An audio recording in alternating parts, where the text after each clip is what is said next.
Welcome to the Late Night with Chalky podcast. Here we go.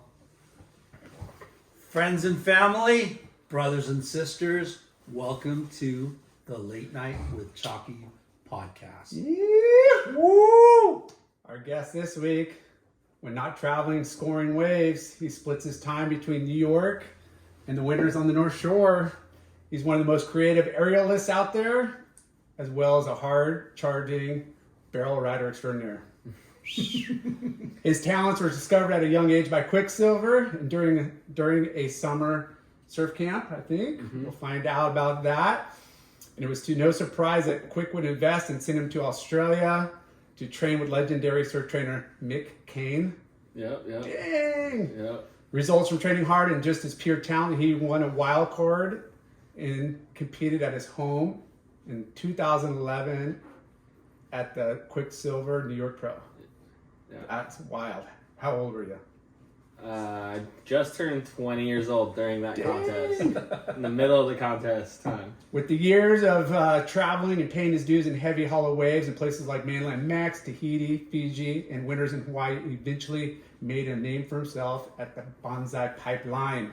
You've seen him on YouTube, or you've seen his films, Stacked or Hail Mary, maybe on Stab Highway, California, and you definitely saw him on the podium winning the 2022 Vans Pipe Master. We welcome Balaram, Ball, Stack. Yeah, dude. All week since I've been hitting you up, You've been watching his clips? I've been watching clips, but I like saying his name. Balaram. Yeah. I like it's it all 'cause- different ways. I like it because he has lar in it. Yeah. Oh yeah, Yeah. it does. Yeah. But the show is not about Lar. It's never about Hey, Lar. we share something. Yeah. Hell yeah. My nickname is Late Night, but people call me Lar. It's short for Larson. Yeah. Lar, but yeah. Yeah. Anyways, I just was watching, the Stab Highway, California. Fucking hilarious. Yeah. Yeah. Good job. You're Thanks. ripping. Yeah. Thanks. Wild. I would have been sketched on some of those challenges. Yeah, no, it was a good time. It was chaos. A lot of things in a little amount of time, but I was captain of the ship and I just drove pretty much the whole way. And Nice. we all just kind of had our jobs and worked together. Yeah. It was sick. It's incredible what the East Coast, like Florida, produces, and where you guys are. I mean, yeah, from the Carolinas, Ben Bourgeois to Yeah, Randazzo but like hard to- charging barrel, yeah. barrel It's chargers. just like hungry, I think. Yeah. It goes from like learning how to get barreled and then hungry to get barreled further. Yeah. That's kind of longer, how it deeper, went. bigger. Yeah. And I don't know what it is about why like New York, Long Island, New Jersey, the past couple of years has kind of been blowing up as far as like social media and just internet, Yeah, the content. swell doesn't go by without getting totally right? Like, blown up before and after the swell. but like the past couple of years, it seems like there's a lot more action coming from, When it turns Yeah. on, it's on, and it definitely gets highlighted. People definitely realize it now too. Guys are coming in from all over to surf it, and they see one big swell in the wintertime. It's all snowed out, and it looks insane. It's right next to the city, and it's like pretty much a dream snow event. Yeah. Well, So like that gets the desire of a lot of people for sure. Yeah. Let's start at the beginning. Where did Balaram find surfing? It's Yeah, please correct him if you mispronounce it. I mean, I honestly, it's hard to correct people because of how much it gets said in Yeah. different ways, but I say Balaram. Balaram. Yeah. Okay. Yeah. Balaram. Balaram. Yeah. Balaram. Yeah. But ball is where it's at. It's easiest. I mean, I've heard literally everything. That name is what I mean. Your mom named you that? No, when I was born, my mom was living near an ashram that What's the ashram? an ashram. It's like a ranch, I guess. It was like kind of Buddhist based, but had a temple for every religion on the grounds. And Ma Jaya, who is the guru, she had darshan, which was just like telling stories around a fire and different breaths and kind of, I don't know, just trying to guide people, I guess, and 70s, 80s, like. Well, no, it was, yeah, Before- it started like, I think my mom met her in the 80s, early 80s, and then I was born in 91, and so she named me and my two brothers, which are, my oldest brother's Red Hanuman, my middle brother's name's Skanda, and mine's Balaram. Wow. Wow. And what's the meaning behind your name? And so Balaram is a brother of Krishna, Skanda is another name for Krishna, and Red Hanuman is Hanuman, who's the monkey above him. But So is this like Hindu, Buddhist? yeah, it's all Hindu or originated. But I mean, we moved out of Florida when I was about 5, back to New York, where my mom's from, to take care of my grandmother in '96, I guess it was. Okay. And so So you didn't surf in Florida. You were pretty young when you left. Yeah, so like, I mean, I was on a boogie board since I was like 3. I guess my mom had me at the beach all the time when I was real young, but I didn't get a surfboard until I was 7. And my brothers, that was after we moved to New York, my brothers gave me a surfboard. Are you the youngest? Yep. I'm the youngest. So I would go surf with them whenever they could take me around, and it's kind of how it started. So born in Florida, moved to New York. To take care of my grandmother, yeah. Yep. My mom's one of 10. She's like part of a big Irish Catholic family. Wow. And so she's kind of in the middle of that 10, and they grew up in New York, and so And your mom's that's what name's brought Mary. us back there. Yeah, my Okay. mom's name's Mary. Yeah, That's why you called the movie Hail Mary. yeah, totally. Killer. Yeah. Killer. You're catching on, bro. Yeah. You're catching on. Yeah. Takes a Which while. is something we'll get into as well. But, I'm still starting early. Dude, but- that background alone is so fucking interesting. So crazy. Yeah, Bala essentially means strength, and Ram is God in Hinduism, so it's strength of God.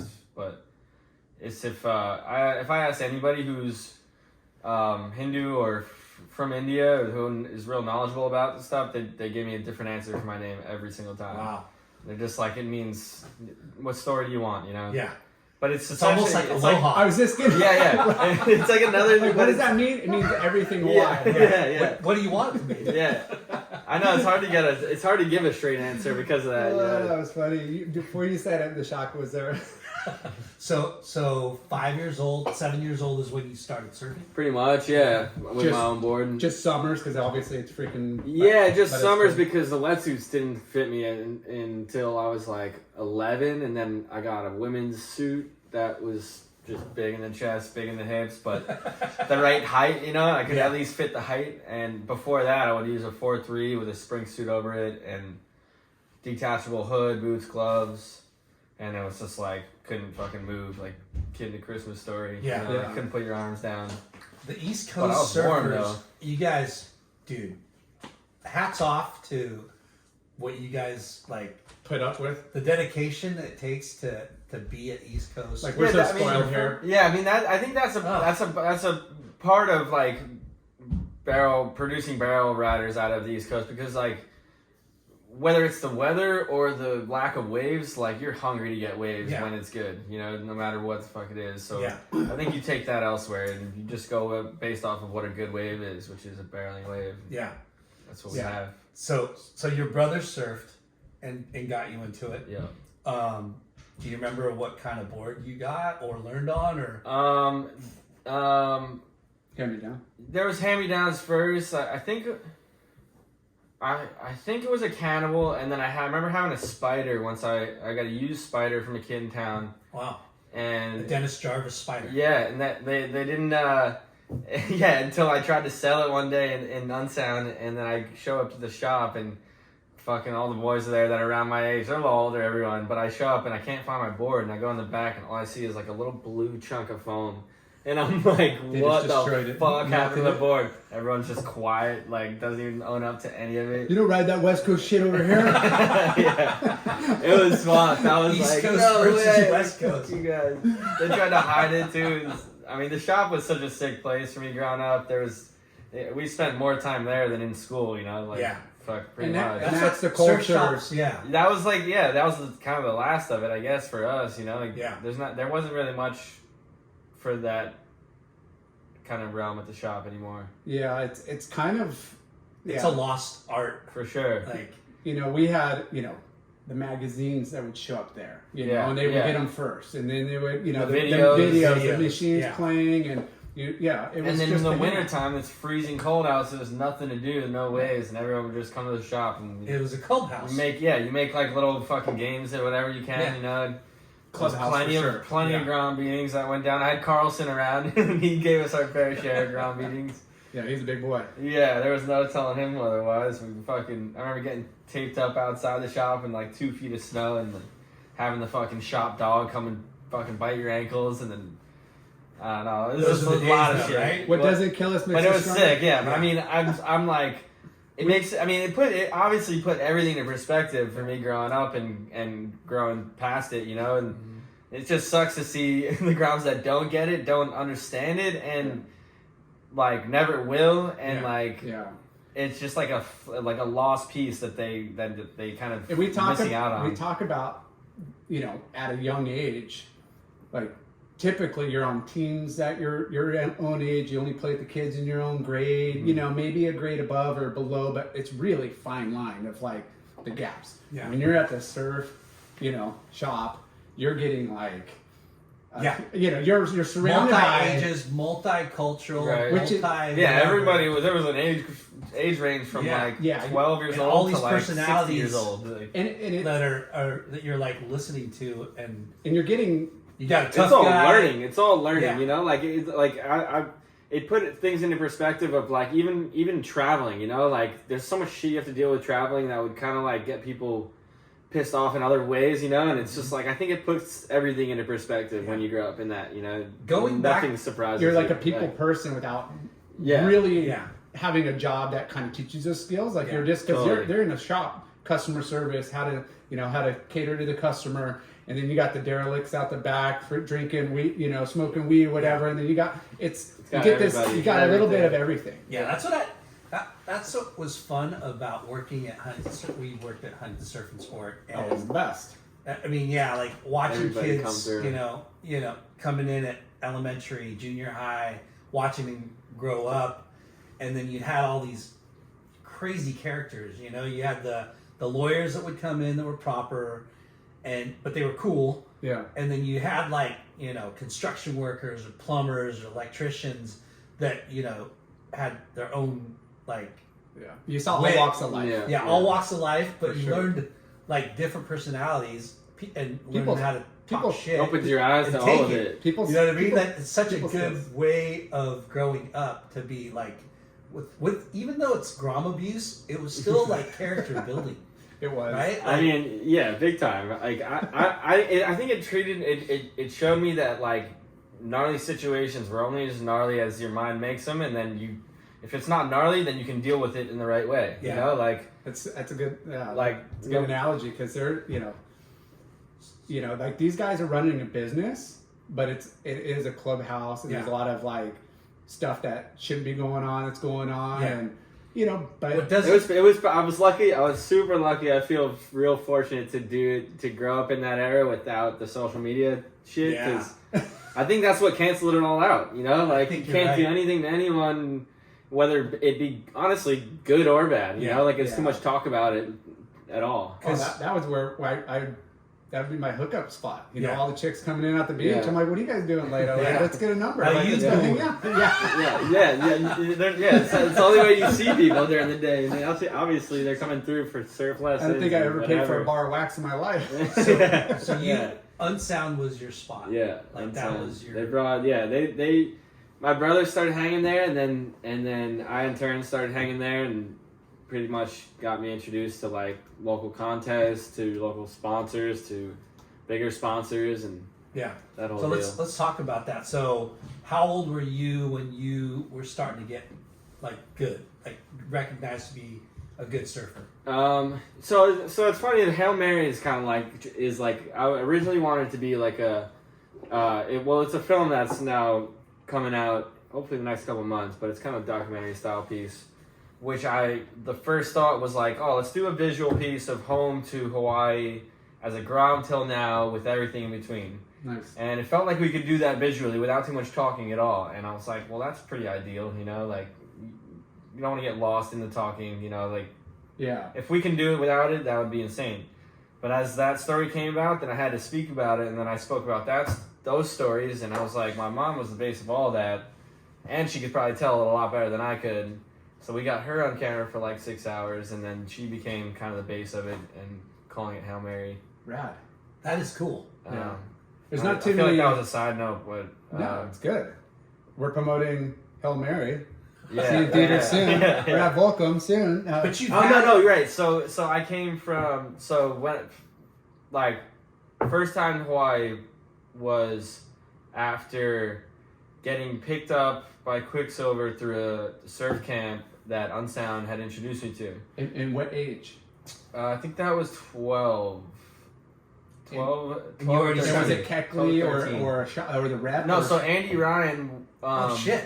Andy You know that Ryan. he worked at Huntington Surf as well. Yeah. He was working with Quiksilver at the time. What a small world. He was hanging at Unsound, so they introduced me to Andy, and then they sent us to the surf camp, and my mom and I had no idea about like signing up or anything. We just heard about some surf camp. We were like, oh, we show up, there's like Strider, Andy Ryan, all the boys, the Indies traders out the back. It's at Montauk. Holy shit. And then we show up and they're like, oh, sign-ups was like 2 months ago. Like, well, sorry, it's full, you know? And we're just like, we just drove 2.5 hours for this. We don't know what's going on. Yeah. We call Unsound. They're like, all right, let me make a call. They call Andy. Andy talks to Strider. And then I get in the camp. And then by the time the camp's over, they're like, well, you want to send us, you want a box of clothes? And it's like, You're the best sure. kid there. Yeah, they were just like, you want a box of clothes? Like, we want to keep talking or whatever. And I'm just like, a box of clothes? That's like the biggest dream ever for a kid like that, you know? Were you sponsored by Unsound already? Yeah, I mean, I don't know. Unsound, yeah, I guess so. You know, like I would hang at Unsound every You day. ordered and boards through them. through Yeah, local- everything. Yeah, everything. And what boards were you riding? And no, so I think I even lost that thought earlier, but Cannibals were the first custom boards I had. My oldest brother, Red, ordered me a Cannibal, and I fucking Local slept shaper? at the board. No, Cannibal is AJ Finnan from Florida. Okay. And yeah, that was like... Cannibal? Yeah, Cannibal Okay. surfboards. And did Unsound sell those? Yeah. Okay. Yeah. AJ Finn was like a homie of the shop, and he would always come up like once every couple months or Okay. something. But yeah, it was insane to have a custom board. I think I must have been 13. I think it was the first time I got a board. That's Yeah. amazing. I mean, that's another huge milestone when you're a kid too. To get sponsored and get like your board, Yeah. custom Yeah. with your name on it. You get Yeah. to pick your spray. Like, Man, I literally slept with the thing for like a week. I couldn't get away from it. I was like, this is like that's what happens. you man. ride all these other boards, and then you're like, what? This thing's made for our just mentally. size, you know? Yeah. Like, How funny Yeah. is it though that immediately. you and your mom, drive to the camp, and it was already done, and luckily, The shop came. We called the shop, and then Yeah. they had to line it up, you know. Yeah. And then Strider let us in, no Yeah. worries, and it was sick. was there like a lot of kids? Yeah, I guess so. 50 kids maybe. It was Yeah. it was a full camp, but Was there anybody like that we would know that was there that Any other surfers at your age that made it? made a name for themselves like you did, or you? I have? mean, maybe, I don't know. It was early on for me to even know anyone out there, Mm. you know. Like I didn't even know the kids who surfed out there yet. Yeah. Until I started doing like ESAs and stuff like that. It brought me Yeah. out there. When did you start doing ESAs? That same time. Yeah, a little early. It must have been like 12. I think I did King of the Beach when I was 11, which is a local contest in Long Beach, and the waves sucked, so it kind of benefited me real hard. And I won my division and then the open division, and it was literally like knee high. Like I was the only size person that could get down the line, it seemed. But I came home. My mom's like, I had 2 trophies, and I'm like. She's like, where'd Look, you? Mom. Yeah, she was like, how did you get these? Like, what is this? And I was just like, I don't know. I surf well, like, Yeah. I guess. Trophies and it's in a goodie bag. Yeah. So your mom was pretty involved from the get go. Yeah, I mean, she's always at the beach regardless, and then Yeah. so the fact that I wanted to do something at the beach kind of went well with it, and then she just supported it the whole way and was driving me to Jersey at 4 a.m. every time there was contests and all that. Were you a good student at school? Did you go to? Yeah, I was good. I was good. Like, I mean, Until surfing took over. Yeah, pretty much. It always came easy. Like at least math and science, you know, it came easy, and then hard to pay attention in social studies and shit like that. But I didn't really. Once I got into 10th grade, I was missing so much school. More school than I was allowed to pass, you know? Like, it didn't matter my grades. If you miss more than 28 days, you automatically fail. Yeah. So that caused me to do homeschool, like, 11th and 12th grade. And graduated with my school still. And I think I missed 35 days my senior year, but we worked it out. Nice, yeah. Had to get some sign-offs, but yes. I don't want to miss. I want to be able to, like, you know, do all the high school shit. But. So how was the amateur days, like ESAs? Did you do well in those? And I mean, regionally, I did. Like, I did well in the regional ones that were all nearby and with the local crew. And can you tell us about your East Coast Championships and finaling 4 events? That's what I ESA or NSSA? Yeah, or I don't know which one. It would have been one of them. I don't know. Yeah, I think it was NSSA. NSSA. Was what I first time I went to Easterns. Oh, I like won regionals in the Northeast, and then went to Easterns in Florida, and never had gotten a 10 before in a contest, and then I got 2 10s leading up to the air show, and then I got a 10 in the air show, and I had 3 10s in one contest, and it was like a couple of little barrels. That's Sebastian Inlet. I'm showing up, you guys. I'm here to stay. I was tripping. I was just like, oh, I guess that's how you do it. So where was that at? Like that's Sebastian. That's Sebastian. Yeah. Oh. And then once you do well in that, you get to go to nationals. So that really opened up. And then was it still at lowers or? It was lowers. It was at lowers. And it was like, well, first I did the VQS, the Vulcan contest. Yeah. Like, I qualified for that, and that was my first trip to California. And then I think I was 12 for that as well. You were riding for Quik? Not yet. Okay. My first year, not yet. And then I remember I did a Vulcan VQS. We were down there, and I had my blue spider, and the whole bottom was like an inch thick with Vulcan, with silver spray paint with Vulcan box lettered on it. And I was just amped on the VQSs in the company, you know, like I didn't know much else. You spray painted Vulcan on it. Yeah, way before I was sponsored by anyone. Yeah. And then that one brought me to the VQS out here, and I was just like, first time that I saw kids my age or younger than me like throwing tail, and like I'm like sitting out the back, and I look in, and it's just every kid's throwing their fins out. I'm like, I've never seen kids throw their fins out once in my town, and this shit is happening every wave. That's a trip. With 12 logos on their boards. Yeah, and everything. And a videographer and a surf coach and the whole thing. Like, these kids are way ahead of it. It was right trippy. now. There was guys with like baseball uniforms that came coming from school to go to the contest, and I was just like, because they had, I think, surf class that interrupted their baseball or something. I don't know. I just couldn't believe how surf was like so huge, so a part of society out here. I was here like, on the West Coast. Yeah. Wow. I mean, it's yeah. I mean, when you're coming out and doing events, like most of the events, whether it's your local like town event or like regional events, WSA, and it's everybody's gnarly. Yeah. It's okay. I didn't make a heat out here for a long time. There was like a couple years I was just like didn't make any heats. So wait, your first trip out west was for a VQS? Yeah. Okay. Yeah. In Newport. Yeah. Yeah. And then that was the best thing too. The VQS had the best prizes of any contest. So that was almost more desirable than any other one. Did you do well over there on the East Coast, and then they flew you out to do the contest here? Yeah, well, on your dime that you're trying to figure out, but yeah, you qualify for the nationals, and then that's the way to get there through the Easterns. Yeah, but you had to pay your own way for sure. Okay. Yeah. Yeah, it's wrong. Which is a whole nother process if you're, I don't know, in school and never even left the state yet, barely. Yeah, you're not quite old enough to like bank some money in a real job. You're kind of like washing doing whatever. Side hustling. Hang at the shop. Yeah, do your deal. Whatever you need. But that was cool. Mom made it happen most times or every time. So tell us about what it was like. What was your spot in New York? We grew up in Long Beach, like like I grew up in a town called Point Lookout, which is right next to it, but it's the same barrier island, and we would surf up the block from Untown, which is Lincoln Boulevard. And Okay. I would take the bus, it's a city bus from town all to the shop, and then meet up with a couple kids up there, and that was just the program for elementary school. Yeah. On. Good waves. Yeah, it was good. Yeah. But it's shifted over the years. They've dredged a whole bunch, and sandbars moved around, but couple of hurricanes and they just tweaks it just like we had here, yeah, you know? it changes a lot. But did you guys have we a had good days still. surf class in high school at all or anything? That didn't come about till After you're like way long gone? after I was out. You But know? it is now. Like in Yeah, certain they got a places? full team now, surf That's team. epic. Yeah, it's cool.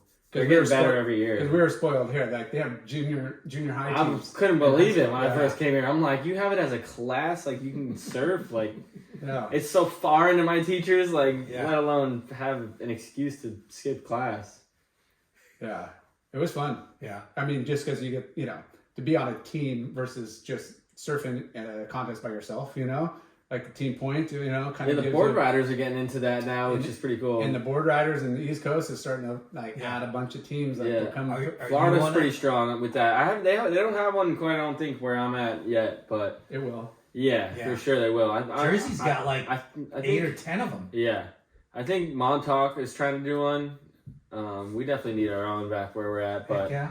it'd be hard to get a lot of the dudes there to travel for a contest Yeah. at all. Let alone Yeah, that. because it's a it's a big bunch, Yeah. from Groms to over 50, Yeah. So Now, on our podcast, we always talk about like localism. Did you guys have localism too? I mean, yeah, you guys held it down for sure. Like, Yeah. like when I was growing up, it was still pretty like quiet, especially in the winter. Like you could surf these zones, and it wasn't very crowded. And we had a tight knit crew that surfed. We're the only guys that really even surfed in the winter. And then wetsuits got way better, and surfing got more popular, and people figured out they could ride a train from the city to the beach, and it's gotten way more popular now. Yeah. And so that caused a lot of drama in the water, Like, where are you from? What are you doing here? Yeah. and it's just gotten so crowded that it's like Surf line cams ridiculous. don't help. Yeah, exactly. That was honestly, you could. It's like a 4K camera that's running. You could see it clear as day in the middle of the night, and it's like, man, how good do you need it? Like, man, like I don't even know. It definitely. I wouldn't say ruined some spot, but it made it more crowded. Oh man, because people, it was a if you're- huge factor. If in you're making on it, you're on crowded. it. But there could be good waves down the beach with no camera, and there's not going to be. They're going to go where the man. camera is. Yeah, totally. Like, we have totally. experienced it here. Like You in watch Huntington. it, yeah. I'm like, oh, this spot has 4 cameras. No wonder it's so crowded. Yeah. Like it sucks, but it's good because it just sucks. Pros and cons. Yeah. And Yeah, some of you- our spots have like you said, 4 cameras Yeah, on one spot. on what close Yeah, up, the front view, down over. Yeah, all the angles. Pipes got, I think, 3 or 4. So when was your first surf trip out of the States? Was it Hawaii, or did you guys go down the Caribbean, or? Yeah, Caribbean actually. Quiksilver brought us down for a catalog shoot in Puerto Rico. Nice. That was the first one, and then Hawaii came after that as a catalog shoot, which when I was 14, and I showed up with a couple 5.1s and a 5.6 as my gun, and Reef's like, "What the fuck do you expect to do with that?" And I'm like, "I don't know. I never ordered a board bigger than that. I don't even know what it would consist of." Yeah. And then he hooked me up with a couple of his old ones that were huge for me, but I could ride them. And then the next year I ordered. That's for him. kind of radical to think, because you met Strider and Reef at that surf camp. Yeah. Right? Well, I don't know if Reef was there that day, but Okay. Strider was there. Yeah. Strider was there, and he was working for Quiksilver, marketing director or whatever. Marketing, TV, Yeah. everything. Yeah. But he's gnarly. He's a big wig at Quiksilver, right? And here you are, 12, 13-year-old kid, and out of the 50 kids that were there, obviously your talent shined, and they said, yeah, we're going to keep talking to this kid, right? And then what you started writing for him, doing catalog shoots, but the whole, not very many people get to do what you guys have done. You know what I mean? Like, you ride for Quiksilver. Like Grom's getting flown into places. Yeah. Yeah. No, I'm like forever grateful for the time I had in Quiksilver because of those years. We're so focused on Groms and like Grom events, and we were just after the Young Guns movies, so they do the Young Guns trips, which was either at a CT event, they'd fly all the Groms out, or we did like a reunion island trip, all the Groms, and like made a big part out of that, and that was huge. Like to have so you such got a to go to all proactive those Grom places company, yeah, with Quiksilver. yeah. Like we went to the snapper contest a bunch of times, the France contest a few times. Got the surf score, pumping waves all around that, you know. Dude, we need to get like these companies back on to surfer-owned companies that really appreciate, like, you know, bringing up that next generation. It was such a good program for the Groms. It was epic. Like I look back on it, I'm like, that was insane. We didn't even like they did it for us, you know. Yeah.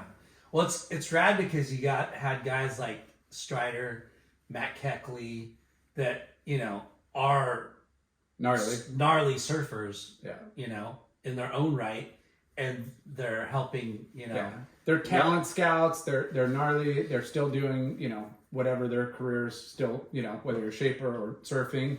Yeah. But yeah, like that, you know, those jobs, they go a long way within the community and within the like surfing culture. It was sick at the start because before I went to Hawaii or any of that stuff, Quik sent me to Florida to go hang with Keck, and then it would be every contest I'd go stay at Keck's house, and we'd do tow-ass whenever we could because the waves always sucked. Or or if it was good, he would take us out to a spot that you couldn't even get by boat, you know. And that whole program, I felt like it was like a surf camp in itself, and that was pretty epic. Because he's freaking, I mean, Keck is a legend. Yeah, hell yeah. You know, one of the first innovators of aerials and everything. Yeah.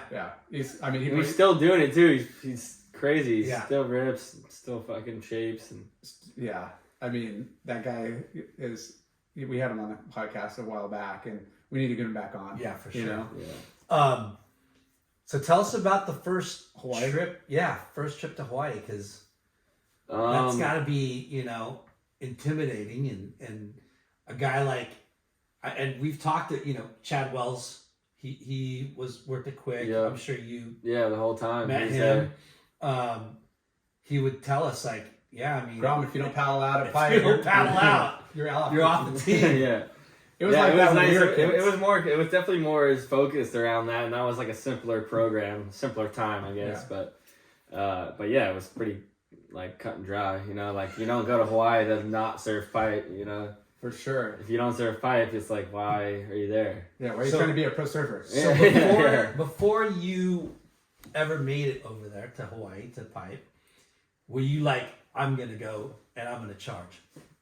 Nah, it was just like a take it. Everything was take it as it comes. Like I was surprised to even get a box of clothes, and I was surprised to get some like Puerto Rico, and then Puerto Rico was 13. I think 14. I did the catalog shoot in Hawaii. Stayed with the Monizes, and not Monizes, the Asings.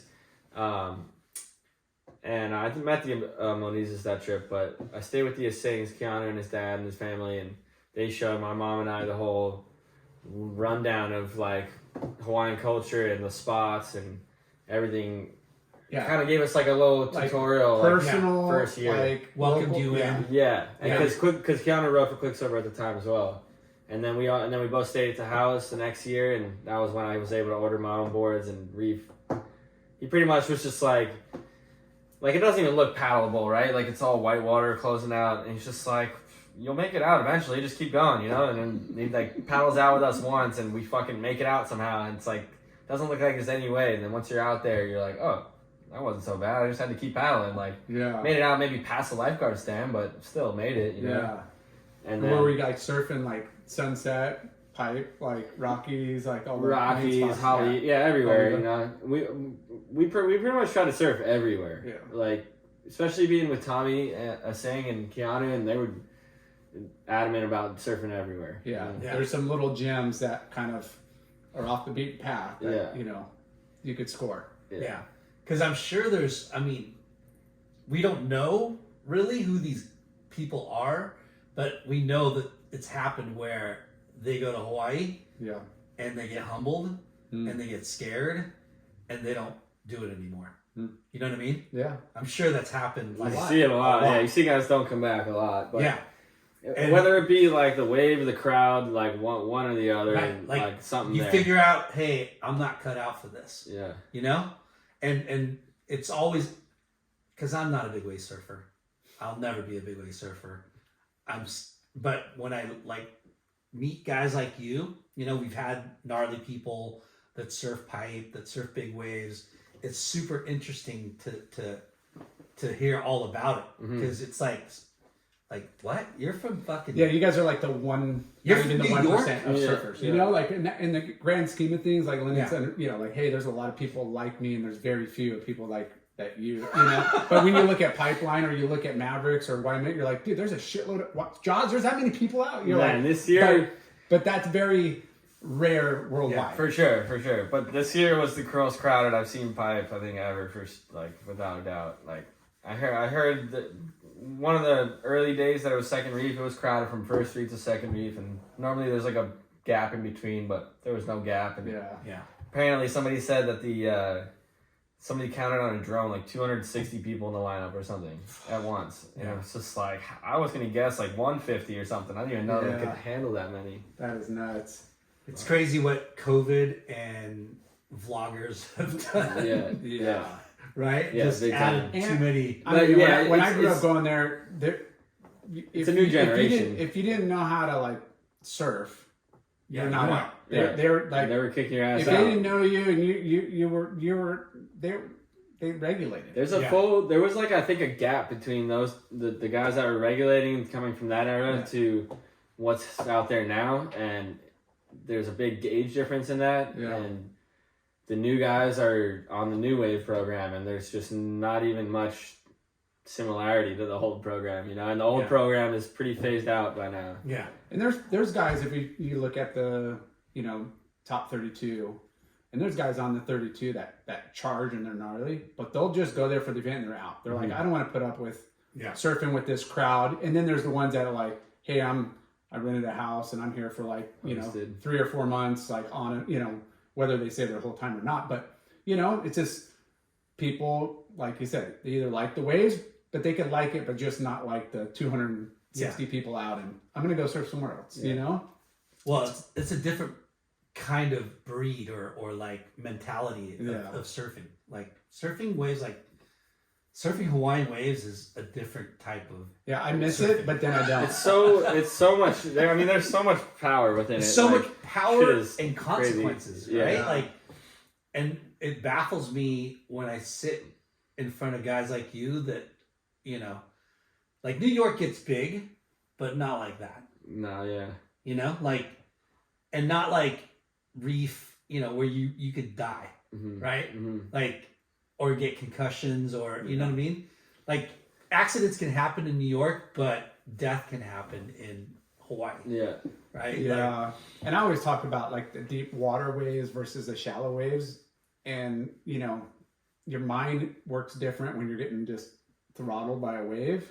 In deep water, you're thinking like, fuck, I just got pushed down. Like I had to clear my ears and you're freaking like, it's dark and like, I'm fucking like, you just get a different eerie feeling. yeah. When you're surfing shallow waves, you're getting fucking throttled, but you're like, don't hit, protect my head. I feel like and then all of a sudden you come up and you're like, I just got so ruined, but it didn't seem like I was down as, you know, like I think if your mind plays tricks on you because you put your headspace somewhere else. I think I like relate the shallow water spots to like street skating. Like you're falling right so close to the bottom that you're so aware of trying not to hit the bottom that you, like same as skating, like you jump off something, you're like trying to fall whichever way you can, like roll out or whatever. Yeah, falling the right way. Yeah. But so you can't have control of that all the time, but you definitely try. go into overdrive. Yeah. Are you into skateboarding too? Yeah, I skated my whole life as well. I mean, I was probably skating more than I was surfing until I was like early days, like 12.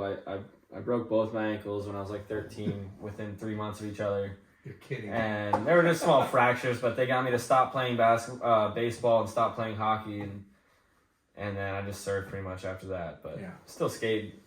I don't know. Yeah, not forgiving Yeah. fucking ground. Yeah. Do you remember your first proper pipe wave, like your first one? I remember the first time I was in the lineup at Pipe, and it was like a north day, brown water. At me and Kiana were surfing the sandbar, and we like drifted into Pipe. And I just remember looking in at the houses There's and no being like, sand. Where am I? yeah, looking at the houses and being like, oh shit, we're here. Like it probably was no different in terms of waves, you know, like it was a shitty north swell. But like the fact that I turned in and saw that I was at Pipe, I was like, what's about to happen? You know, like I didn't really know. Like this is it. Holy shit! And then the next year, I was able to see it, do it, and paddle the reef and do all that. But Yeah, we got to ease into it. I don't remember my first like proper wave or pipe though. Getting spit out. Or I remember just, me and Cristobal had some sessions that were early on that we both like were noticing each other get like a crazy one. We were like, I think that must have been like first proper one. It was with Cristobal. We both had gotten good ones one day, and it was like nobody out. And one ended up being a quick ad. No way. But yeah, what was your first like mag shot? Do you remember like right up in the like an NSSA like contest page? No, remember Mundo Rad? Yeah. Mundo Rad Is that featured Puerto me. Rican? Yeah. That one featured me, and then ESM featured me. I think like Grom of the month or something like that. Nice. And then ESM was pretty big. It was like ESM was big, and Mundo Rad was big too. Yeah, we just didn't get it like out here more. Yeah, not as much. I think East Coast got it a lot, but not really here. Yeah, no, ESM though was sick. They were always doing shit, and they always had. That was like the newspaper for us, the ESM. Like they had all the contest results, all the new videos coming out, and whatever you needed. Yeah, swells. So you're ripping, you're sponsored, at like 15. Are you thinking like I'm gonna go pro? Like, are you having conversations with mom or your sponsors? Or are you kind of like you're on that? I mean, path? it was always like intentions were to go to college. You know, like you're not gonna not go to college. I don't care what the fuck happens. You know, you're not gonna not go to college, and then this thing that we knew nothing about started like.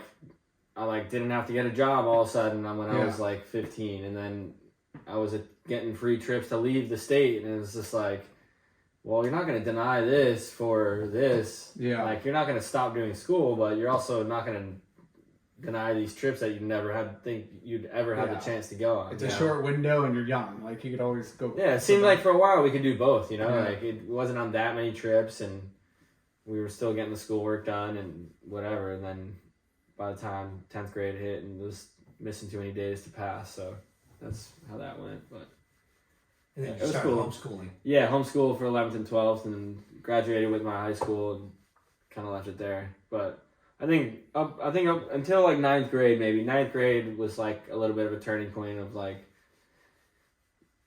at least for me, being like, I don't think we're going to college. Like, I don't think we got time for this. Like, I'm going to the University of Surfing. Yeah, like I'll take the world on before I take college at this point, and then we just let that all happen. You know, it just kept getting busier. And were your brothers like good surfers? They just didn't have that. My brothers both they both surfed really well as well, and then they both kind of like. One went off to college, the other one went off to maritime school, and they both kind of like went career paths. Yeah. Were they sponsored too? Like no, but they were hanging out on Sound and stuff, Yeah. and I don't know, they could surf well and get barreled and Yeah, because there's like family of siblings where they all go on to be like professionals, and then some are like one's a doctor, one's a lawyer, one's a contractor, and then you got the pro surfer. It's just interesting hearing the. How I got dynamic. thrown like all the right cards. It seems like compared to my brothers or anybody else that's trying to surf in New York. But are you guys the same size? They take half your clothes that show up. Oh yeah, we're all pretty much the same size. Yeah. Sure. What do you mean? Like you get free stuff, but you still get pissed when they like take your shit. I know. It's like it's such a weird battle. It's like you didn't pay for this shit. I'm like, well. Yeah, this bunch of sunglasses showed up. We got all new glasses. Yeah, I'm like, I know I didn't pay for it, but I still need to wear some of it. Like shit. So, how long did you ride for Quiksilver for? For a long time, right? Yeah, from when I was like 13 to like 23 or 4. Wow. So you turned pro with them and everything, like, or maybe 2013 or 25, I think it was. Okay. And then the next year was Volcom. Yeah. So I had a whole ground career with Quiksilver. And like, at what point were you like signing, 10th grade or signing a contract? Like, hey, we want to go to these events and. Yeah, I think about 10th grade was when it became okay to like think about going. Were you coming out to Cali in the summer and trying to like film and do contests along with it? Nationals. And once the nationals deal and then junior pros after that, that pretty much kept me in California all summer for like, I don't know.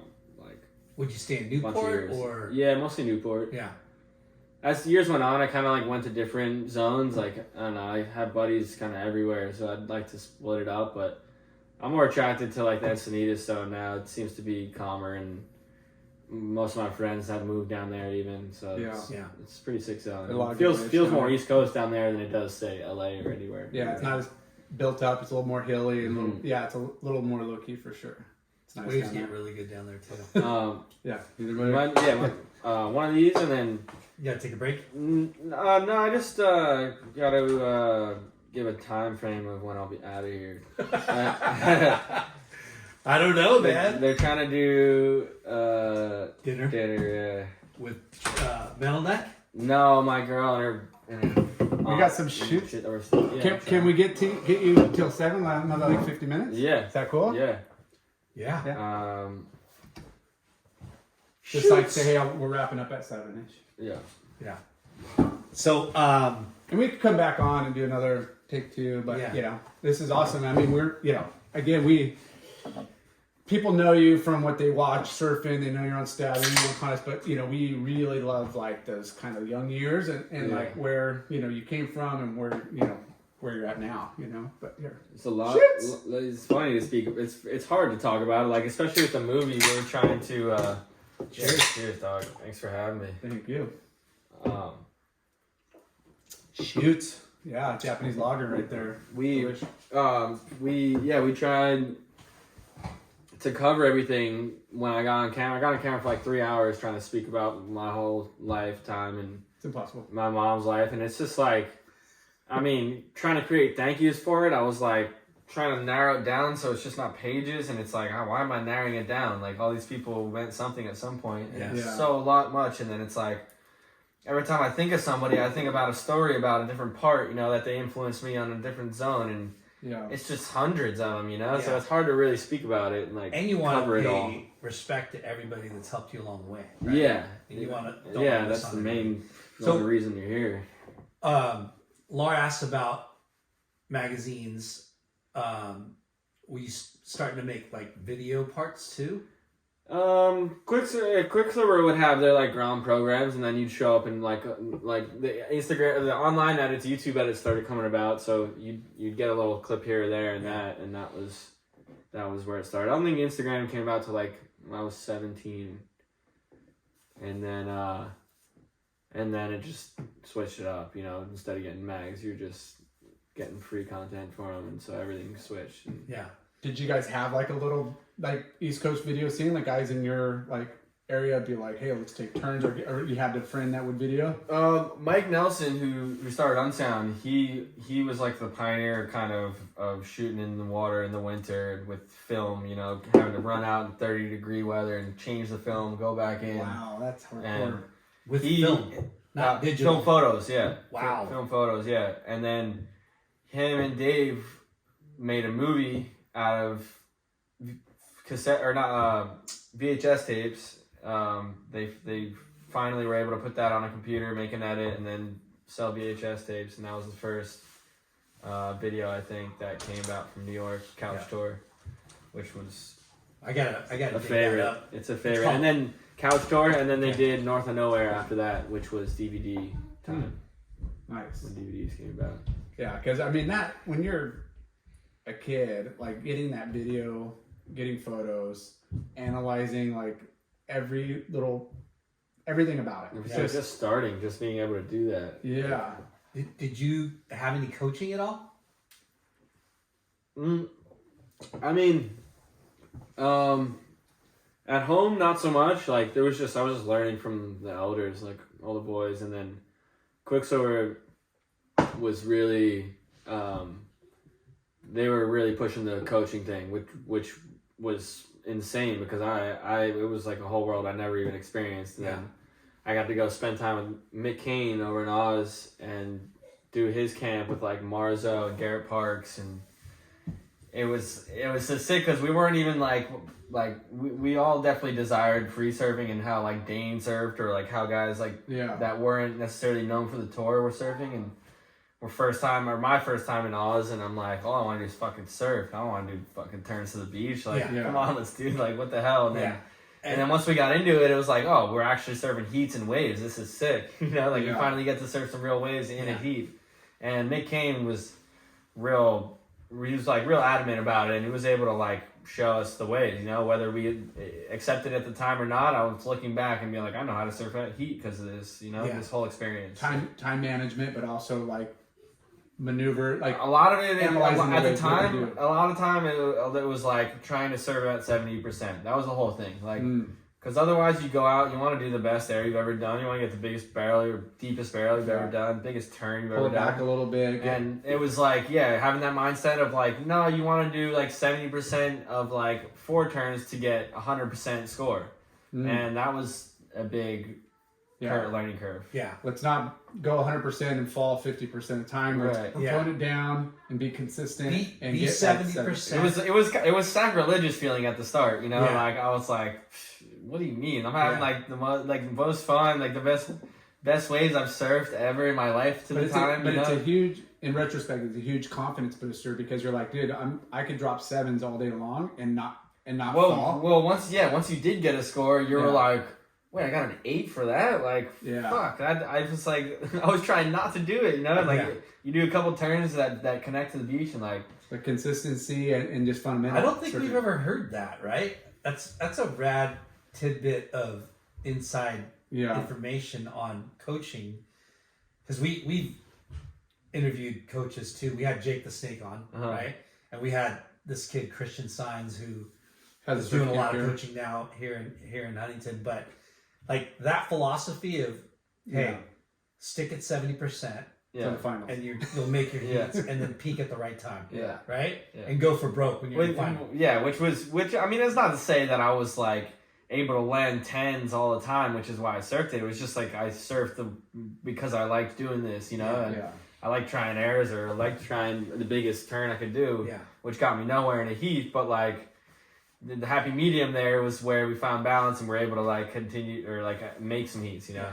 You consider yourself more of a free surfer than a competitive surfer, though, right? Yeah, I would say so. I mean, I did the QS for a while, didn't really get anywhere on it, and I like this guy. I'm just kidding. I tried it too. This guy always like talks to me. I got nowhere with it. It was traveling halfway around the world surf like 2-foot beach break was just. I want to go surf good waves. I thought I was doing the right thing, and I guess I was in a sense of like we got to surf all these different spots, and there was a market for at least trying to get on tour. You know, like that I was getting paid to at least try, even though for years too, even though I didn't get anywhere on it. But I would like get a result here and there occasionally, and that would keep it afloat. But you were able to make a living not. I was already doing it. Already doing it. You know, I wasn't making heats, and I was making a living. You know, contests were a bonus. Like, well, prize money. Like, dude, we're gonna go party. Exactly. That was extra gravy right there. Let's go have some fun. Yeah. Because, not saying yours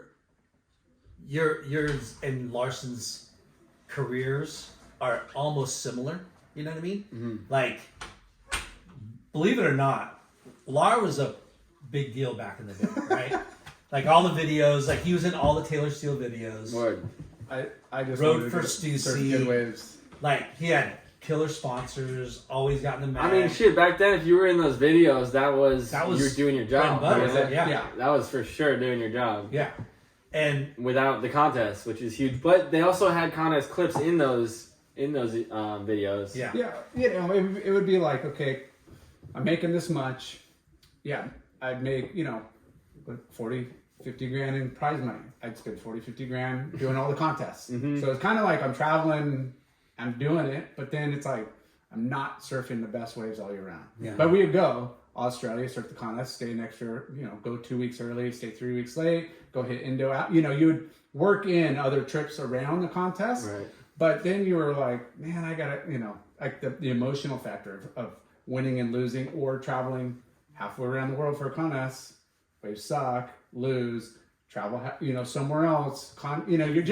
You're on this like rabbit, chasing like, here's the carrot, like next spot, and I was like, damn. Did you feel pressure of making finals from your sponsors, or? I mean, being that it never happened, no. Like, I mean, I put some pressure on myself, but like, I don't know. It just was like I was in a big crew. None of us really made too many heats. Somebody would always make at least one result, and like we knew what we wanted to do. Get fucking really good waves. Yeah, we were getting closer to that by going to these contests and closer to being like to these new spots, and honestly opened my mind to a whole bunch of spots that I end up surfing later on. Yeah, like where, outside of contests, where is like, okay, I've gone to Hawaii, I'm going every year to Hawaii. Like, where's the spot that was on your checklist of like, I gotta go here? We kind of did Hawaii, then Australia right after for the Snapper CT with Quiksilver as Groms. Which is insane. And we did that, and then from there, it would go to California for the Grom contest, or Junior Pros, and then fall home, and then winter in Oz, and then it would be that kind of same routine. Any like, and then QS's kind of took over a little more, but like still pretty similar routine. Was there like, I'm going, trying to get on a mag trip to Tahiti or Fiji, or was Quiksilver doing Fiji trip? Like, were you going to any of those? I did a G-Land trip with Quiksilver, which was like fucking $500,000-$600,000 trip, and it was like before drones were a thing. They got a drone guy to come and had like 6 propellers. He didn't fly it over the water, so it was useless. I don't know how much that cost. He was in the water, so he's just doing jungle drives. Yeah. Dude, how was G-Land? Then we had two full helicopters. We had 30 surfers, 30 employees, rented out the whole G-Land. Whoa. Kelly and Dane didn't even show up, and it was basically for them, I think, and then was it pumping? They got it was average. Like, that's why he didn't show up. Yeah, probably. Kelly looked at the forecast. It was fun. There were waves, but it was. I mean, to me, it was firing, but it was like surfing with 20 other people. It was instantly crowded, so I would surf way up top, away from everybody, and happen to be away from the cameras too. But I think they got like a YouTube commercial from it, and that was it. Damn. And it ended up being literally like, I think I heard like $600,000 trip or something. You're kidding me. Yeah, big trip. Wow. Well, that's like, bringing an event there, like a contest, like all that staff and people, and it was an event that wasn't an event. Yeah, it was crazy. It was a company event. So when did you feel comfortable in Hawaii, and like, were you on the like mindset of like, I want to go surf big barrel lefts, and like I want to go to chopes, because obviously there's waves on the planet that are like that. I want to go do that. I mean, even still, like once I started at Pipe, it was just like, it made it so accessible to go get a big wave and a big barrel. So like that was the focus always, and like I still hadn't had the means to go everywhere or the knowledge, all I knew was Pipe, and it was like, oh shit, I know how to do this now. Like, fuck, I want to get a sick one, and every year that desire never dropped. Yeah. I never even thought about chokes, and that came way later in life to even get to the chance to surf it. Yeah, because I mean, certain brands would put together, trips. Like you said, Quiksilver G-Land, but some would do annual Fiji trips. Or we did Tahiti with Quik actually when I was young. I think I was 17. It was like a Grom Young Guns trip, but we didn't get to surf chokes. It was like, I don't know, head high on shore. That was my first trip to Tahiti, and then a couple years later, I went once with Carlson and Joe Foster and Chris Waring and Billy Hopkins. HP dudes. Yeah. Epic. Carlson called me up and was like, let's go. I was like, what, kidding me? Tahiti? Of course. It was such a funny trip. We scored the other side of the island, which was like a sick right slab randomly. We had to like tow Foster across the shark-infested channel. It was nuts. Carlson was getting pissed because he was the one dragging him, and Kyle McGeary was on it too. Didn't want to drag him, but we all ended up helping.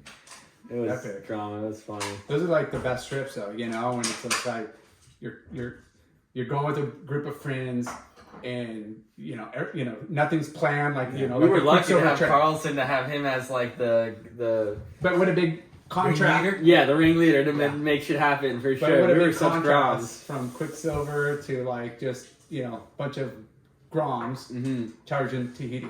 Yeah. Like Yeah. you don't have that support. There's no It was cool. What company was he shooting for? Was there like a smaller mag out of California? I want to say like a Mundo Red style thing. There was wave action, but that was probably before you. That was way Way before. Maybe it was a Mundo Was Red it trip. Bliss? Bliss, Maybe it was a Bliss trip. which was beach happy. Yeah, But it didn't was change the Bliss. Chappy, but Bliss. That was the most recent one. Yeah. Probably It could be that. I don't know. I forget honestly. I'd have to ask like Foster, Carlson. That's funny how Carlson was an influence for you as a young. Fuck yeah. Because Yeah. because of the coastal like different. Yeah, like, no, I think we lined up at a good time in life. Like he came to New York and he was 17, 18. I was, I don't know, 10, 8, 9, 10 or something like that. Yeah. And I had seen, there's two guys at home that I had seen rip, and it was Chris Tomlin and Ali Favada. And Ali Favada was a good friend of my brother's, so he was always around, and he was the only one doing airs, like big chop hops and then proper air reverses. And Nice. Chris Tomlin was the other guy that was doing that. And then it was right around the same time that Carlson came about, and Carlson was just like fucking, I don't know, it didn't even make sense to us. The guy was like landing 6 foot airs on like 3 foot waves, like first try, every try. Yeah, and then like crazy cutbacks to like laybacks Yeah. to gooey like under the He lips. made it look like you could do anything on any wave, like And he was he so riding big. fishes? He was riding everything really, Yeah. but yeah, I think lost fishes at Yeah. the time.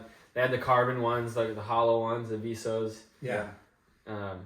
But The Viso. it didn't really matter what the dude rode because he rode some shitty boards after, and he can always do like a fucking proper turn or air. That's so weird that Yeah, Ryan Carlson comes up in our conversation. yeah. Huntington Beach. Yeah, it was cool. Dude, he was Yeah. gnarly when the air game when they had the air tour and Yeah, stuff. I remember, yeah. like we We you were said, so lucky to have him there, like Nelly and shit. We were shooting. He didn't give a fuck about the cold too, so he was surfing in the winter in the snow, and epic. it was all good. Yeah. And Yeah. Nelly was able to have somebody to shoot. Like there wasn't many people to shoot in the wintertime, let alone good people that could surf well. Surf well, riled you up, and was psyched just like everybody. You Yeah. know, like Well, he's like rough around the edges, up for a good time and charging, right? Like a gnarly surfer Yeah, in his own right. yeah, for sure. So what was getting the Quiksilver like wild card? Like were just because you're a sponsor you had to go through trials, or what did they It was just sponsored deal. I mean, Yeah. I was the only one that rode for Quik in the area, and like, that's epic. I mean, What a contest of sense. surfing. That It was, was there was nuts. so much hype behind that with the moto, the skate ramp, the fest music. yeah, they're pretty. It was actually they were lucky to not have all that shit go down because it would have been way too many people for the town Yeah. alone, and then like it was just I think it would have been overwhelming for everyone. Like I don't think Like it the would events have they're doing, like we it was have a full concert moto, like the whole deal. And, Yeah. like we have It also friends would that- have costed them way more than it costed them. Oh, they spent so much money. At first, it was the biggest surfing prize purse ever. It yeah. was 130 G's, right? No, million No, bucks three- total for For the whole prize thing, purse. and 300 300 for first. Owen Wright made $300,000 for the Was it winner. that much? 300. Yes.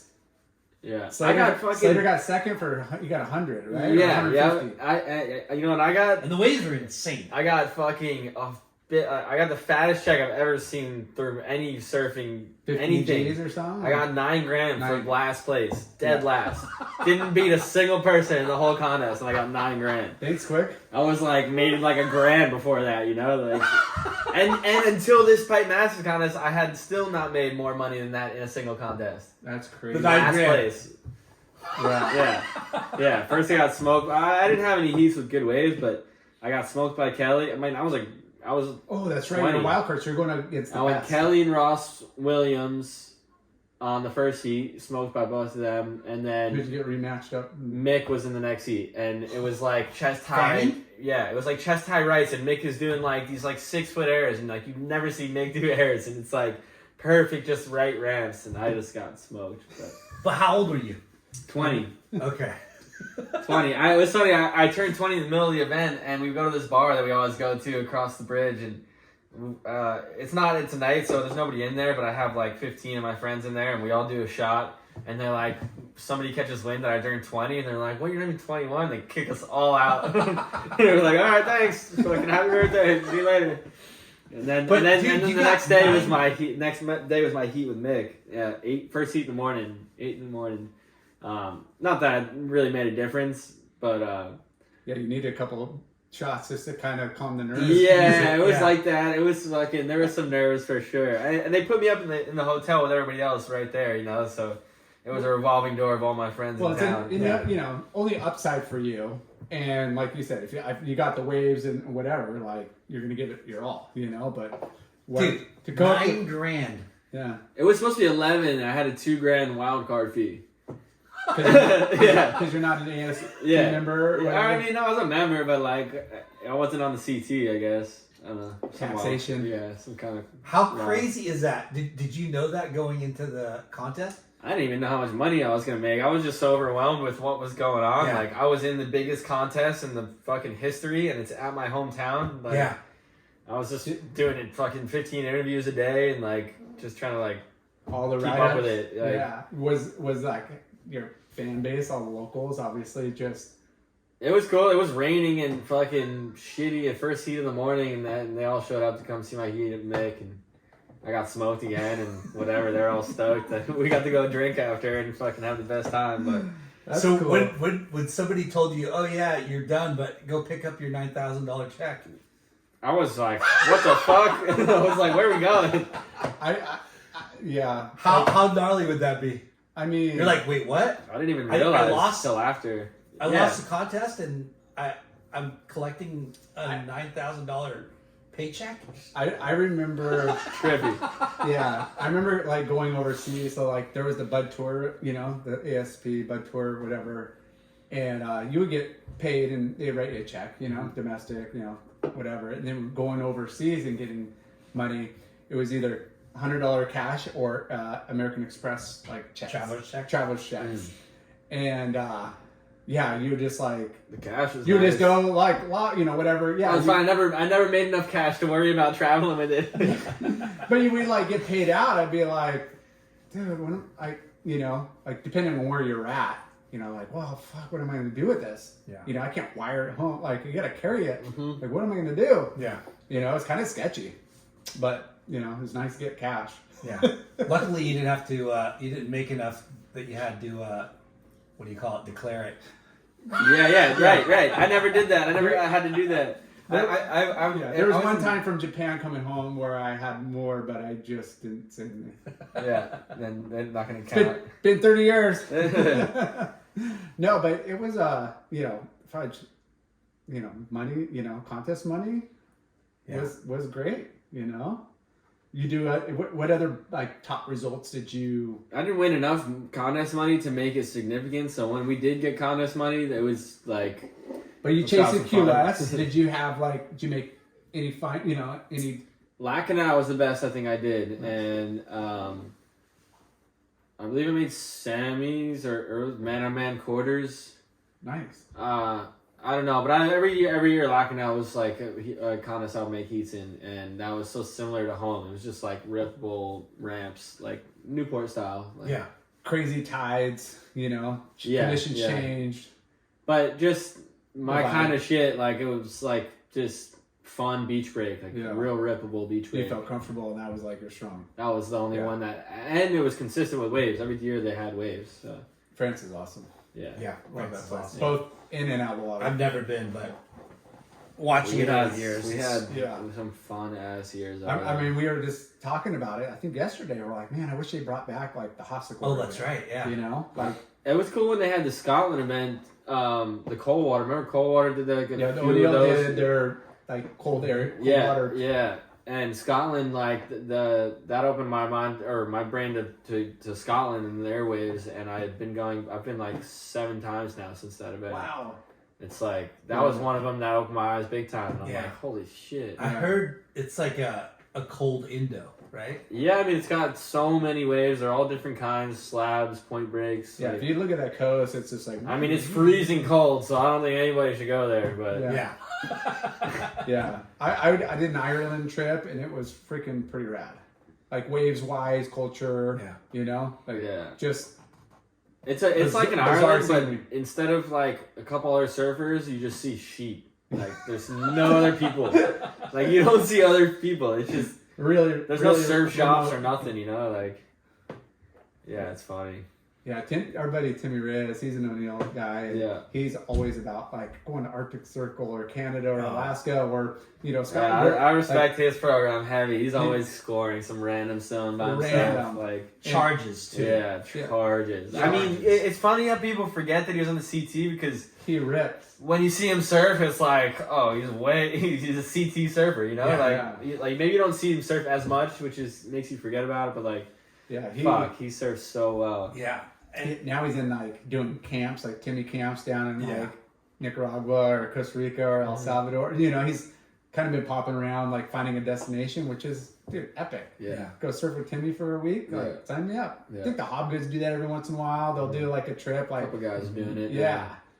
So, Hail Mary, because I know you got to leave pretty soon. Is that your first movie that was all you? Stacked. I've had a few edits, like Stacked was like was that with the Quik Pro it came out with? I think that was back during the Quik. That was probably like, I mean, I had Just like, a spotlight. It wasn't a full. Like, yeah, you like, know, there's like, your whole hit. New like, Era did another one called Cake. Yeah, it's another edit. New Era, the hat company. Yeah, I was riding for them for a while. Oh, I've seen that on there. Ben Gulliver made that one, and then there was that one, and then like maybe it was What Youth did or maybe it was Wasted Talent. It was later. I don't know, but they followed me around my town and then the city, and that was another one that kind of opened, like showed That's life cool. at home and talked a little bit about it. But. I watched a couple months ago when you were with Ashton Goggins and With Tosh? Tosh, Yeah. yeah. That was sick. We Wow. scored. We flew from For Hawaii. Stan, right? Yeah, we flew from Hawaii to the Northeast for a storm, and it ended up being like the most snow we've had in a couple of years, and it was firing. Like, was that we like 2 scored- years ago? Or a It year was, ago? yeah, not this past winter, the winter before. Yeah. In February, and it was fucking cooking. Like we did the whole thing. We started in Jersey, drove 6 hours, scored again, fucking changing our wetsuits, looking at the car, and it says like -4, and like you're knee deep in snow already. And You gotta guys do- are gnarly. I gotta do that at least once. it's fun. I mean, it's I really don't have fun. to ever do it. I mean, it's I'll cool go because once. like He's it's an cool Islander. He's 'cause- got Islander blood. Yeah, but like it's cold. It's just cold at a certain point, you know. Like Yeah. it doesn't seem to differentiate once it's But freezing. I- So what are you wearing? Like Just the 5 mil, like just bro, a 5 mil? a 5 mil. It was. I couldn't even understand guys wearing 5 mils out here when I first started coming out. I'm like, I could but, have you worn have to, 5 but it has to be cold. I mean, I get it now because I like to be warmer than I do cold. You know, like I'll prematurely put on a 5 mil. You're like the but, Michelin man. You can't even move. But I was tripping. I was like, where do you go from here if you're wearing a 5 mil in 50-degree water? You know, like. We're that's- wusses. But I mean, I do it now as well, just out of comfortability. But under like 43 degrees, I think it's all the same. You know. You're fucked. Yeah, it's just cold. Like, Because you got gloves, And you have to put yeah, like you cannot surf without any of the gear. And you gotta put, booties, like- hood. I left a fucking booty at home once. I drove up north and like there's no surf shops in the middle of winter anywhere. I'm like, oh, well, I guess I'm sitting out this trip. Like you can't. you literally can't. You Yeah. know, your shit would fucking turn into a brick and like have to get cut off. You drove you have to- all the way up there and forgot a boot. Yeah, but luckily I, I got somebody to open the shop that doesn't open during the winter and made it happen. Do you? I was actually with Carlson that trip too, and Timmy Turner. How funny. Timmy Turner, yeah, not Epic. Timmy Rose, but Timmy Turner. Timmy's. Did you have to put like shit on your face too? Like, or was it I just? would put Vaseline if it was like a blizzard and like The you're wind. pelted with The- snow with real hard wind. Like the Vaseline feels good, but Yeah. it's I don't know, it's not that necessary. Okay. Really. It's Yeah. not gonna stop you from being cold or What- like was it- anything like that. Is it Dane Gudauskas that had like Oh yeah. He had I bet that would help. I bet it would help in the sense of like having the shit freeze to your beard, because guys have that at home a lot too. I want to ask, like, if you grew and it kept it off your skin, you know, you had the beard, it looks gnarly, like, oh wow, look at all that fucking ice, but it's off your face. Yeah. I don't know. Somebody let us know. I don't want to find out. Yeah, no, I don't have enough facial hair to figure that out. All I get is a Fu Manchu hair right here. Yeah, I just get patches of like pubes and then cut them off. I get fully haired, but not on the head. Nice. All right, let's talk about the pipe contest. Walk us through that. Okay, before this event, like, you've done the pipe Vulcan Pro or other the shootout. I've been in another final, right? One Pipe Pro final. I got second in the shootout, and then I got like fifth in the shootout one other year. But I got fourth in the Pipe Pro finals, and so you've tasted the podium. Yeah, and then the same thing with like Baron. I think I had Baron and Jack and me. And Reef Hazelwood, but Baron and Jack and me were battling for the first wave, and then Jack got it, and he got it right, and he got barreled, and that was set the tone for the whole heat, and then he won the whole thing. And was that the Vulcan? Vulcan Pipe Pro, and then this Pipe Masters that happened now, I was in with Joao and Griffin, and I was just like, all right, well, you know, this is how it's gonna go. If it happens like that, it's all right. It's small, like. If it comes down to turns, like, whatever, they can have it, you know? Like, I ain't gonna smoke these dudes in turns or airs at occasionally barreling backdoor. So, I just had in my mind that I'm just gonna get the fucking wave that barrels, you know? Like, Jack did it to me on that last final. So you kind of knew, like... I was just like, if it's gonna happen, it's gonna fucking happen like this, you know? So, I just stuck to that static gums, basically, the whole time. And I was just like, if a fucking barreling wave comes...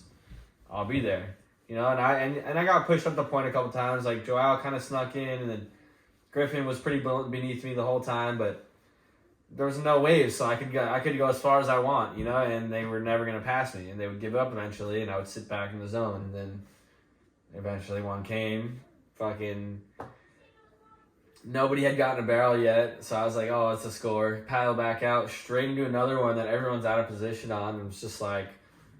Oh shit, I just fucking did it again. Like, 2 minutes. Not even enough time to like think about what happened yet, and then I paddled it back, and it was like the first moment that was, my heart sank, or whatever, my belly dropped, and I was just like, oh shit, this might actually happen this year. Like, no way, you know? Like, it was the first time it became a reality at all, you know? That's what I love, like, that spot and others where you could, you know, kind of feel like you're getting skunked in the heat and then just drop like 2 good scores in like 2 minutes. Yeah. You know, it was sick. It was like once you got the one, it was like rewarding you for another, or for that first one. Like it was just that and just rhythm, not sitting and getting, you know, a different perspective in the lineup. Like, you know, your timing's everything, of course, but like, because the waves are pretty decent. Yeah, I mean the waves I got were decent, I guess. Yeah. You know, it just was slow and guys were trying airs and shit, and if they would have landed something, they would have got a big score too, you know. Yeah, because they did that weird scoring system that. Yeah, honestly, it sucked that we didn't have enough more opportunity to try airs. Like Yago did the only completed air, I think, of the whole event. God, he's good too. But like, I love the idea of it. You know, like it was pretty much at certain points just emphasizing doing something after the barrel and not just kicking out, you know, and it gives that whole extra spark to the wave, you know, always, regardless. But 2 foot or 10 foot, I love it when everybody just doesn't kick out and they go for it. I mean, the biggest, the ideal combo is barrel to air, barrel to big turn, or like a combo, you know, of any kind, like even though it's going to be at pipe, it's going to be kind of insignificant, you know, barrel, to the barrel score. But you still, you know, wow factor and just you're on. You just want an exclamation point. You don't want to come out, even if it's a freaking whitewater climb. You want. And when you say exclamation point, you mean claim. Claim. Yeah. We like good claims. Yeah. Did you claim that? I mean, you could claim the shit out of a wave by doing an air after. Oh hell yeah! That's a claim for sure. That's the best claim you could have. Yeah. I love it. So when you Or you could double claim and just stand tall after you do the air. That's a double claim. Yeah. how The no claim. Yeah. when you Any form. when you won, because I'm like having flashbacks of you getting on the chaired up, right?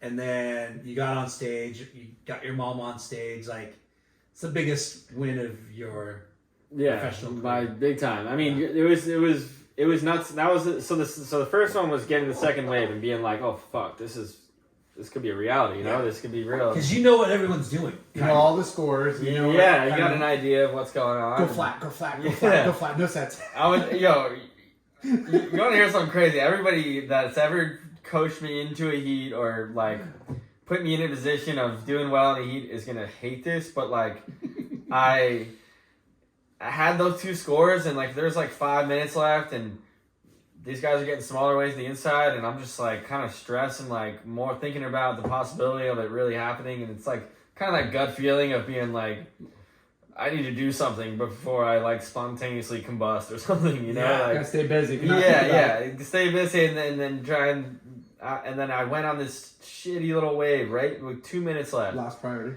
Lost priority, pretty much gave it up to everybody, pretty much gave the heat away, you know? And as soon as I went on the wave, I thought it was a good one, but it was a small one. And I thought I could just back it up and it would look like it made sense or something.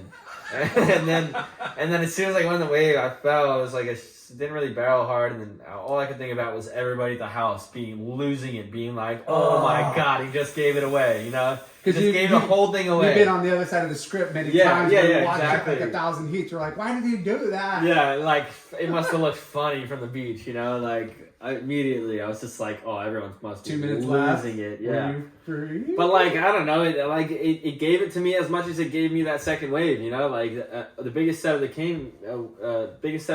heat came after that, but it was shitty. Like there was no good ones. Nobody was in position, and Cut I everybody fucking off lucked out. Yeah. I lucked out in that sense. And then I get to the beach and it's like all my boys, Ty, Mana, everybody, and then my mom in the middle of them, and everyone's just fucking crying their eyes out and screaming, and that was another moment where I was just like, hard to accept it for what it is, but like also you're just like trying not to puke, like you know, like it was just a lot of emotion. Yeah, big time. Yeah, good, and like good emotion. Yeah, the going back to you're sitting in the lineup. You got Griffin, Zhao, you, and who else? Kaulana. Oh, who? Kaulana. Oh, that's right. Yeah. And all those guys, you know, Zhao's gnarly. Yeah. Griffin's freaking gnarly. Yeah. The other guy, I think he had some moments throughout the Yeah, no, contest. he rips. He got bomb left. That was insane. And you know, there's you who you're known for charging pipe, but it's anybody's fucking game, right? Anybody could have won that, right? And for you to surf your 70%. Yeah. Probably, right? Like Yeah, you're probably I thinking, mean, okay. that was a little different than trying to fucking make it to the beach in France. No three to the beach. No, Just it's a actually straight- the polar opposite of the program. I'm gonna wait for the best wave of the whole heat, and I ain't doing shit until that happens. anchor. You know? I'm anchoring out the back. Yeah. Yeah. Well, that's, being disciplined and having a game plan. Like sometimes it works, sometimes it doesn't. But like it worked for you. You had your game plan. You knew those guys had an advantage of doing airs on the rights. Your game plan was your strength was sitting on the left and waiting for the bomb. And But you won on the right, though, right? Yeah, but I was on this basically side on the shoulder of the left though, being I was so far over into like gums area. But like not just sticking to, and it paid off. Yeah. It's fucking heavy. It was great. How much was that check? $100,000. What? Yeah. Damn! $91,000 more than the most I've ever made. 100 Jesus. $100,000. Congratulations, Yeah, dude. What nice. the frick? Okay, before we I was thinking 20. before I you don't leave know. though, we got to $100,000. give props to Metal Neck For sure. because you've made a lot of cool edits with him. Yeah, tons. Yeah, what He's episode still was he? We'll working. find out. Yeah, there's plenty. Metal Yeah. Neck? Yeah, you- He was like 2 after. Oh, I'm Christian. here on this show. Yeah. Yeah. Yeah.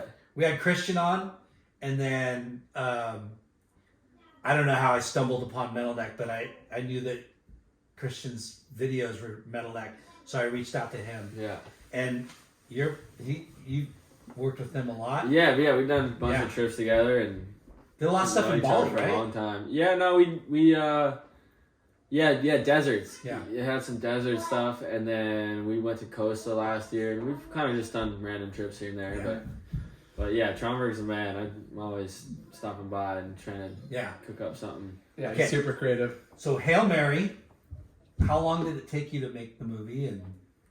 And so Hail Mary is like big, like I think we kind of mentioned it before, but it's by far the biggest project that I've had, and especially being like a whole life piece, like it doesn't ever feel finished. It doesn't ever feel like it should fully come out, like, so it doesn't feel like the full story's told. So like all those things were kind of learning curves I had to come across and try and,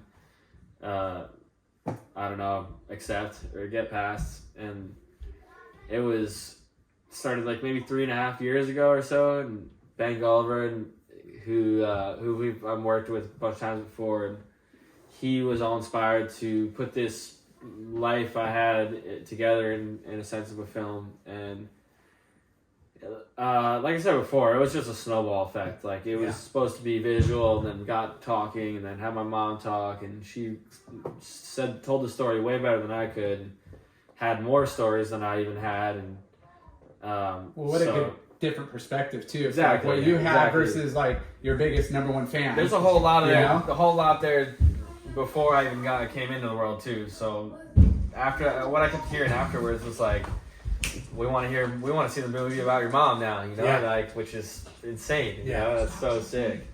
But yeah, no, we got that piece coming out, and I was in Tahiti, and we felt like we had all the pieces to the puzzle. Had my mom on camera, and had me on camera, and we had a big New York section. It was like the best way we've had New York in my lifetime. So we felt like we had a finished product, and then we were just kind of like, well, we didn't get to do as many trips as we wanted. We're kind of settling here, we're just not done yet. Yeah. And then Tahiti happened. I was in Tahiti for all of May of last year, and I got a wave that was just like, oh, we got an ender. Like, okay, cool. You got the exclamation point. Yeah, exactly. You got the claim. Yeah. You got the claim. Yeah. Biggest wave you ever paddled in? Scariest, heaviest. For sure, scariest. Scariest wave I've ever paddled into. That wave is so the two last waves in the movie are the two scariest waves I've probably ever paddled into. So you've been screening it at different places already, right? Yeah, we've had a couple. The first one we used as like a deadline to finish the thing, which was Florida Film Festival. They asked for it, and finally we had everything kind of together. And Ben made the music for the film along the way, so he was able to we were also changing it every which way along the way, and that made it easy with him making the music, because he was doing the music to the clips, and he was able to reconfigure it whichever way he wanted, and that made sense to him. And then we did that. We did Florida, which set us up for like a proper New York premiere, and we got this old theater called the Angelica in Manhattan, and it was fucking like the coolest thing I could have ever imagined. Like from crew all in the Northeast to like the city awesome. To home, everybody came out, and we sold out 2 shows within a day of putting it on sale, and it was fucking a good night. We had like 50 people going from the theater to the after party, blasting music in the street, That's so awesome. It was a good ass time. Have you done a West Coast one? So we did one in Hermosa. We did like when Chili Surfboards, they set one up in Hermosa, and it was cool. Like the whole local crew came out, and a couple people in the area, and Groms were psyched, and we just did the whole deal. Haven't done a Huntington one yet? Haven't done a Huntington one yet. Let's make it happen. Yeah, I'm down. Right? Yo. At this point, it's like the best part of the whole process is doing the premieres. Yeah. I mean, other than getting fucking barreled, like the best part of the process is all premieres. Sharing the stoked and getting people riled up. I mean, I want to see them come out to see like a project about yourself is like, that's enough right there, Yeah. So it's got a lot of fans honestly, out there. the full desire is to show the film in the right way in the theater, where you have to pay attention to the talking and listen to the story and watch the clips and then delete it. and like make sure no one sees it the wrong way. Yeah. You know, like that's how I would love to have it go down. But obviously, that's not really feasible in the sense of getting people's eyes on it across the world, and hopefully seeing a return in some sort of another. Like, because it was just Ben and I that keep talking did the about whole it thing, and do a premiere at Huntington Beach High School. Yeah, I mean, definitely, Yeah, like, sick. it's got a That'd be really good sick. auditorium and setup, and yeah, whatever theater, like somewhere, like like around this area. Yeah, I know. We are talking to Volcom about doing one in the skate park in the warehouse Sick. in there, like just before it drops online, which is still to be determined. But I Nice. think within the next couple months it'll be there. Awesome. Yeah. Awesome. Well, everybody check out Hail Mary. Stab Highway, California, because that was freaking epic. And then, yeah, Hail Mary coming to a theater near you. Yeah, it'll be online for everyone soon enough, but we're trying. Honestly, I'm trying to wait as long as I can. Yeah. When it's just out, it's done. You know, Yeah. like it's over. Like, Well, we're serious about if you want to do something in Huntington, that'd be cool. Yeah. We'd love to. Yeah, we have help connections for facilitate the venue there for sure. yeah, Yeah. that would be epic. I'm Well- gonna do one at home just like that as well. I think we haven't done one in Long Beach, so we're gonna try to get the school to do that. it. Dude, that'd be Yeah. sick. We'll Well, fly awesome. out for that one. We got you some parting gifts. We got you a Late Night Chalky trucker hat. What? Sick. Some of our sponsors, yeah. Banzai Bowl, a couple of locations near you right here. For you and Huntington, your lady? Newport, What? Laguna, Costa Mesa. Do you Yeah, have lady. a sunscreen sponsor? I don't know. Okay. All right. Well, Strider's hooking you up, Oh bro. shit! Yeah, Strider. Shade I've been sunscreen. hounding that dude for some of this. Thank Yeah. you guys. Hell yeah! It's that's really hard to awesome. get. No, it's good stuff though. Really good. And then Ashland Hard Seltzer. You got the variety pack right here. Fruit punch, orange pineapple, ginger peach, and cherry lime. Delish. Sick. Stoked. I'll have to Stoked to hook you up. get the flavors going on that one. I So- never tried. Anything else you want to promote, or I mean, I'm just stoked to get the movie in front of everyone's eyes. It seems like Yeah. a long time coming now, and I mean, a whole nother conversation. But I've been going fishing my whole life, and now that I'm diving, it's like opened a whole new world. And then I've been integrating that with my whole program, whichever way I go surfing. You know, there's always a spot to fish or time Yeah. to place. Nice. you're a full waterman. That's been good now. Yeah, I don't know. Yeah, you could call it waterman now. It's like not with a New board, passion, but like, or a passion that you're now able to like include into your person. for sure. Yeah, it's you know, cool. like, it's a big market out there too. Yeah. You know? We're what's the next trip? I don't know. I think Volcom was actually talking about going to West Oz or somewhere in Oz next like couple weeks, but after that, there's a fishing tournament in Miami that I'm going to do for the sport fishing TV show on CBS. Sick. So that's Look kind at of the you, next plan celebrity thing. you. Yeah, I don't know. I'm gonna go try and catch a fish and hopefully win some money, maybe. I don't know. Yeah, I don't know. And But claim it. yeah, I got this line from Volcom coming out too. I'll be able to plug in there. But we're doing like a rash, like a hooded rash guard, and Sick. the hood, the logo is now like a Volcom stone, but a hook, and we got some boardies coming out with it as well. Nice. Some So signature that's another product. thing. Yeah, it's a little like signature Epic. line coming. so, Yeah. That's cool. yeah, we're stoked to get that going. I'm stoked to do the promo for it because I get to go fish and surf. And, Hell yeah. but Mixed business with pleasure. Yeah, there's a Always. couple of surfers out there making a living fishing. Yep. Yeah. Well, shoot, dude. Side hustle. Yeah. Thank you for making this happen. Yeah. Thank you, and we'll get you back on, and when you have other cool shit to talk about. Yeah. Yeah. Fuck yeah. Let's keep that conversation going about doing a movie premiere out here. Yeah. That'd be Damn. awesome. 100%. Dude. Yeah. Thank you. Yeah. Thanks, you guys. Definitely. Balaram! Good shit. Peace. Thank you.